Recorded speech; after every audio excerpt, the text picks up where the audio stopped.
Hey, good morning, everybody. Thank you for tuning in again this morning. I'm going to close out Proverbs chapter 24. Verses 30 through 34, I've gone back and forth on them, whether or not I wanted to speak on them, but I'm going to go ahead and do it, all right? So um, listen to what the writer says. He says, I went by the field of a lazy man and by the vineyard of a man devoid of understanding. And there it was all grown over with thorns, and its surface was covered with nettles. Its stone wall was broken down, and when I saw it, I considered it well. I looked on it, and I received instruction. A little sleep, a little slumber, a little folding of the hands. So shall your poverty come like a prowler, and your need like an armed man. Um, so he paints this picture. He says, I'm walking down the pathway, and I look over to myself, and I see a field, and I see a vineyard, and it's all grown over. The stone wall around it had ivy growing over it. There was thorns growing up in the middle of it, and in essence, it was useless. My neighbors, when I first moved to Bridge City, my neighbors, Mr. and Miss Odom, they had a beautiful garden, and they had it every year. And as long as they were, they're since passed, but as long as they were alive, I reaped the fruits of that garden, man. I had fresh vegetables every year. They would just load me and my family up. That garden was beautiful, and it was awesome, and it produced like crazy. So a few years ago, after the Odoms had been gone, I decided, I'm going to do it. I've got a big place back there. I'm gonna make me a big, beautiful garden. Well, it didn't take me long to realize that them things are work, man. Gardens are work. Big, beautiful gardens that produce a lot of good fruit, they are work. They're a lot of work and a lot of hard work.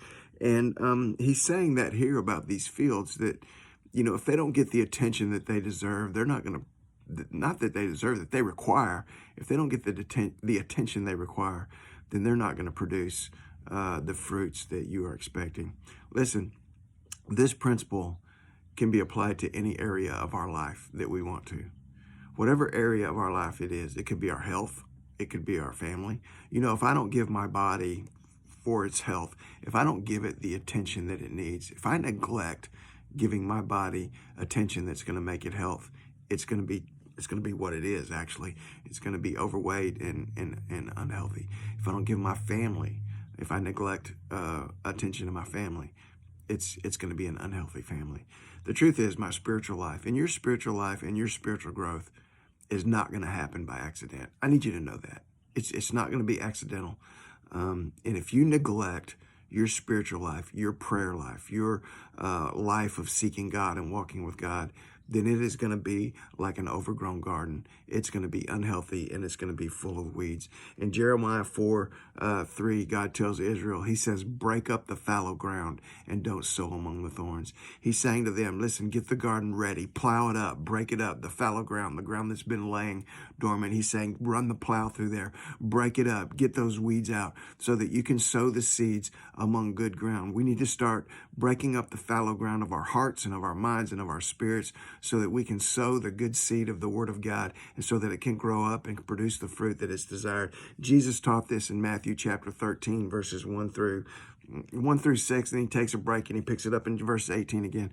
But he says that some of the seed, which is the Word of God, falls on ground that's thorny, and the seed begins to grow. But the thorns, which he later describes as the cares of this world and the deceitfulness of riches, he says they grow up and they choke it out. We need to stop neglecting the parts of our lives that are important to us. Stop neglecting our spiritual lives and our spiritual walk and our relationship with God. Because I'm going to tell you something, if we neglect it, it's not going to be healthy, and it's not going to produce the fruit that we would like for it to produce. No neglect, all right?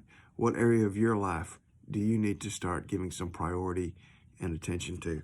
Proverbs 24:30 through 34. Get out there in faith today. God bless you guys. Love you. Bye.